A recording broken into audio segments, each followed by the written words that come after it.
করতে করতে হঠাৎ করে যদি গ্যাস শেষ হয়ে যায় কিভাবে সমস্যার সমাধান করবে, চলো এই ভিডিওর মাধ্যমেই তোমাদেরকে বলি। চলে এসেছি রান্নাঘরে। এখন আমি তোমাদেরকে খুব সুন্দর একটা রেসিপি রান্না করব আজকে।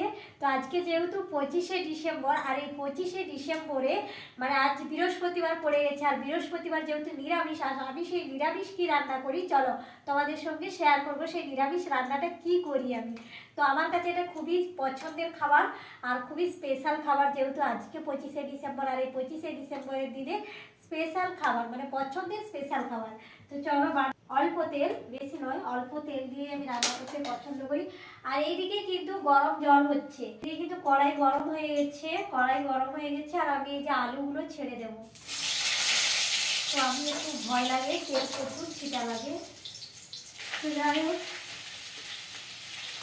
আলুগুলা তো দিয়ে দিলাম। এবারে দেখো অল্প একটু পরিমাণ মতো লবণ দিয়ে দিচ্ছি আমি, অল্প একটু হলুদ গুঁড়ো দিয়ে দেবো। এদিকে জলটা ফুটে গেছে, আমি কিন্তু ফেনাটা বার করে দিব। তারপরেই কিন্তু দেখো যে ফেনাটা বের করে দিচ্ছি।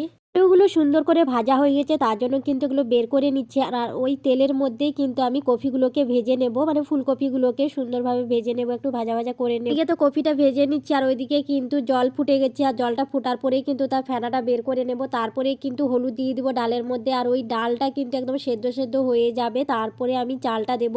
তো এইদিকে দেখো আমি কফিটা ভেজে নিচ্ছি, ভাজা ভাজা করে নেব, অল্প একটু ঢাকা দিয়ে দেবো, সেদ্ধ হয়ে যাবে। তারপরে আমার কফি ভাজাও হয়ে গেছে। ওই কড়াইয়ের মধ্যেই কিন্তু অল্প তেল দিয়ে দিলাম, আর তেল দেওয়ার পরে কিন্তু সয়াবিনগুলো ভেজে নেব, যেহেতু সয়াবিনগুলো ভিজিয়ে রেখেছিলাম। সয়াবিনগুলো ভাজা হচ্ছে, আর এদিকে দেখো চালটাও আমি ছেড়ে নিচ্ছি।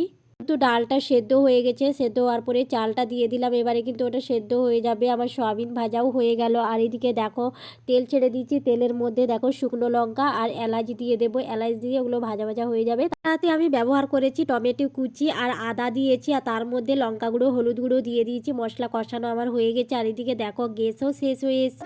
ফাইনালি আমার খিচুড়ি রেডি। এদিকে দেখো খিচুড়ি হয়ে গেছে, গ্যাস কিন্তু শেষ। চলো খিচুড়িটা উঠে দেখাই। এই যে দেখো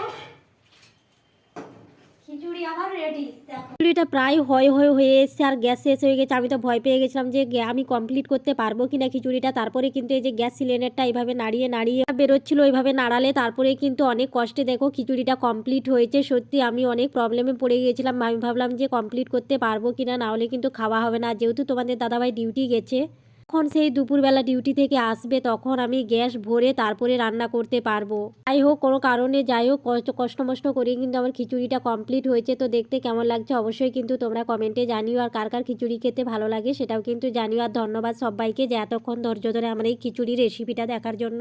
সবাই সুস্থ থেকো, ভালো থেকো। এরকম সুন্দর সুন্দর মিনি ব্লগ যদি তোমরা দেখতে চাও তাহলে কিন্তু আমার পেজটা ফলো করে রাখো। আজকের মতন বাই বাই।